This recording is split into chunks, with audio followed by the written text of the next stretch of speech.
반갑습니다. 반갑습니다. Great. Good evening. Welcome to New Jersey, Won Buddhist temple. Let me give you a riddle. A long time ago, there was a farmer who had a beautiful ceramic gourd bottle. One day, he put a little tiny bird into the gourd bottle. And day after day, the bird has been growing, and finally, the bottle is not enough for the bird. The farmer wants to save the bird, but if he breaks the bottle, he will lose the bottle. But he didn't want to lose the bottle. But if he keeps the bottle, the bird will die. So, how can he save both the bottle and the bird?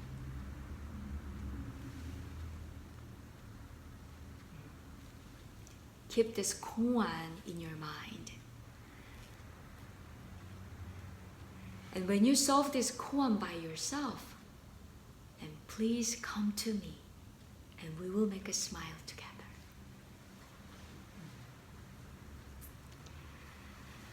When people ask what Won Buddhist practitioners do, what Won Buddhist practitioners do, then we say, oh, we do mind study. Mind study. For practitioners of the way, it is really important to understand what is the mind. Because it is the object of faith and the model of practice. So today, I'd like to talk about the mind. What is the mind?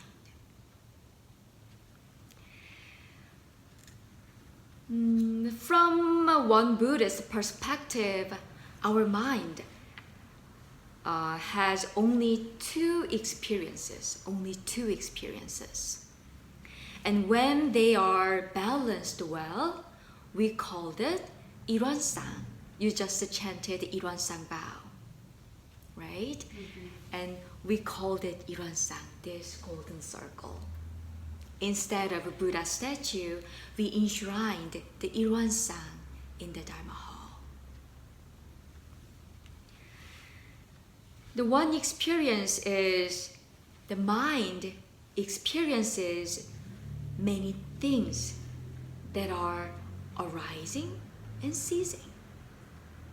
And the mind experiences one thing that is no birth and no death.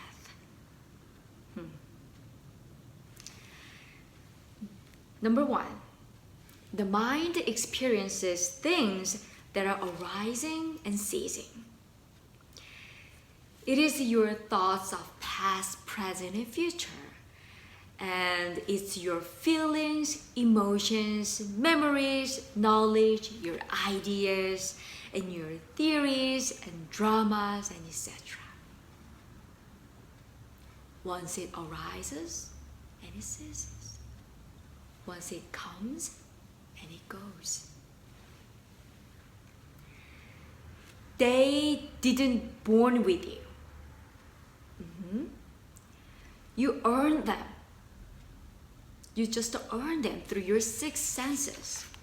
So what you see, what you listen, what you smell, what you taste, what you feel, what you think, they become you. And they keep changing. Once it arises in your mind, it ceases. Like my talking, like your breathing. Once you breathe in and you breathe out. When you feel hungry, you eat something, so you don't feel hungry anymore, but a couple of hours later, you feel hungry again. So you need to eat again.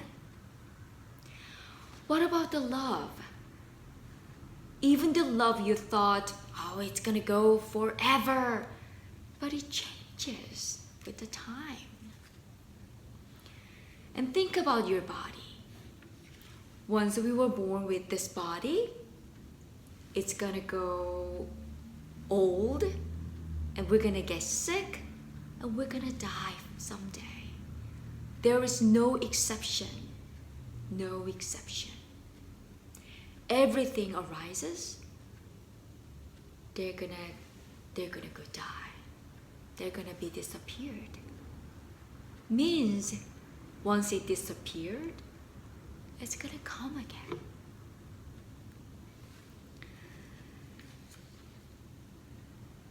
No matter what, they are visible and invisible. Once it arises and it ceases.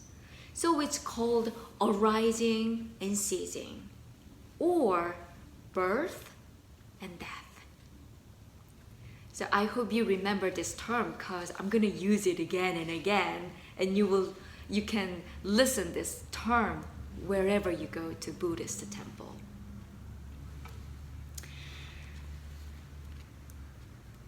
This birth and death keeps changing, followed by the principle of cause and effect. Followed by the principle of cause and effect. For example, since you were born, you have learned language. And through the language, you are able to learn something. So if I say, 밥 먹었니? 밥 먹었어? Because I learned Korean. I was born in Korea. I can understand what I said. But you don't, because you didn't have any chance to learn Korean, right? By the way, it means, did you eat? Mm-hmm. So cool. Yeah, it's cute, isn't it? It is so cute. And the temple, the temple garden, it used to have nothing in the garden. But my senior ministers and our Korean temple members planted a lot of plants and trees, like forsythias, and cherry blossoms, and plums, and persimmons, and so many trees. Then now we can enjoy them because they planted, right? Everything keeps changing according to a cause and effect. In other words, what you see, what you listen, what you smell, what you think, what you feel has a reason. So you can say, what you see now, it is the result of some reason. Because you Googled Won Buddhism or meditation in New Jersey. Yeah, now we're here. Right. Now you're here. And I'm going to be a different person because of it. Right. That's great.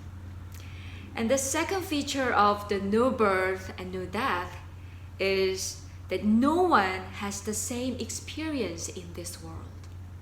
No one has the same experience.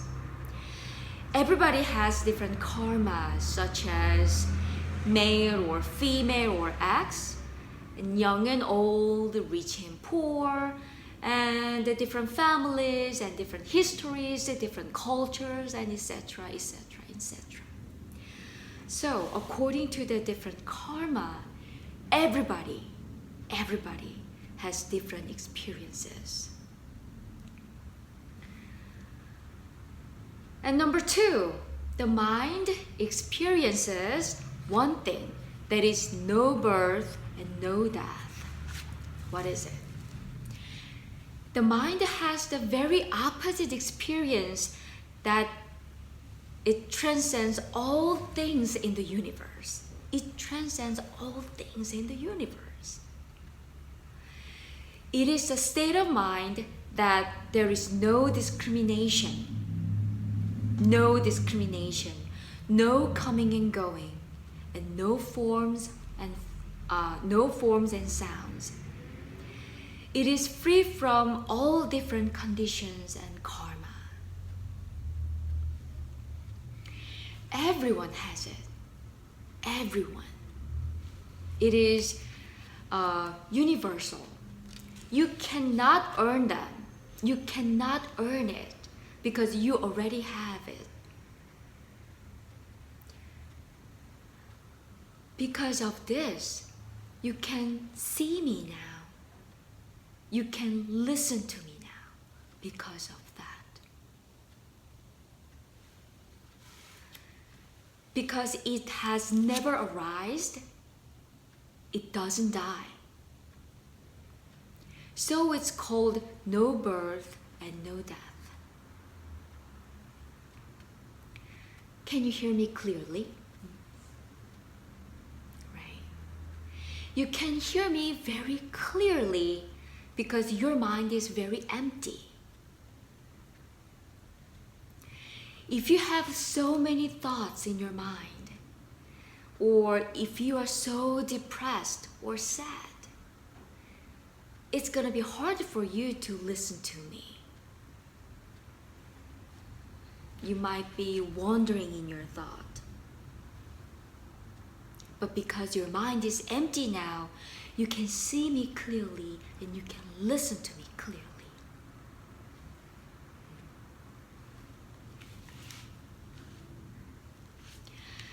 When you know it, when you know there's no birth and no death, you will be able to let go of all the attachment. And when you let go of all the attachment, you will be free from your karma. And when you are free from it, the choice is yours. Before that, your karma is the owner of your mind. So it brings you wherever you go. Oh, there's chocolate. Oh, there's my favorite person. Oh, there's my favorite place. Oh, I hate this person. You know? But when you are free from it, the choice is yours. Hate that person or not, it's up to you.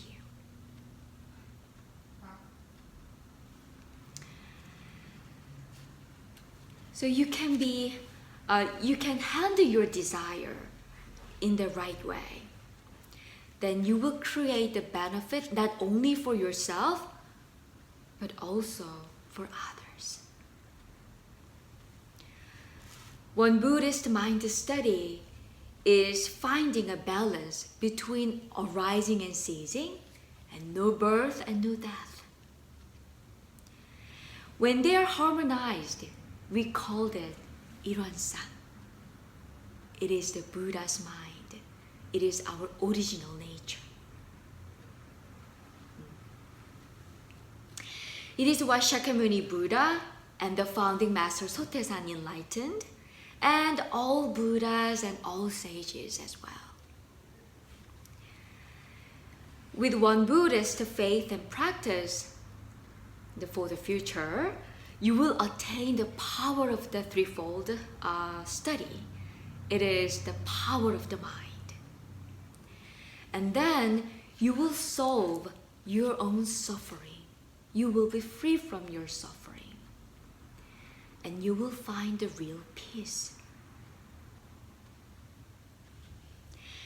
But we go one step further. With the power of the mind, we change the world.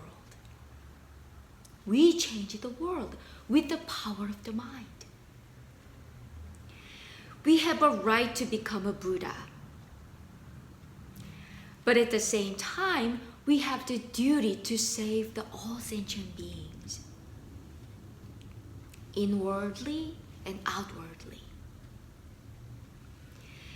If you are just pursuing happiness or ecstasy, to be honest with you, maybe, eating the chocolate ice cream or drug is the fast way, right? But you know that it is like drinking salty water. You cannot be satisfied with that kind of things because that is arising and ceasing, means they are not everlasting. There's limit all the time. So when you know the truth of your original nature, your mind, the truth of Ilwansa, it's a different name but same thing. You will know that you're already Buddha. You are already Buddha. And then we are all interconnected as one.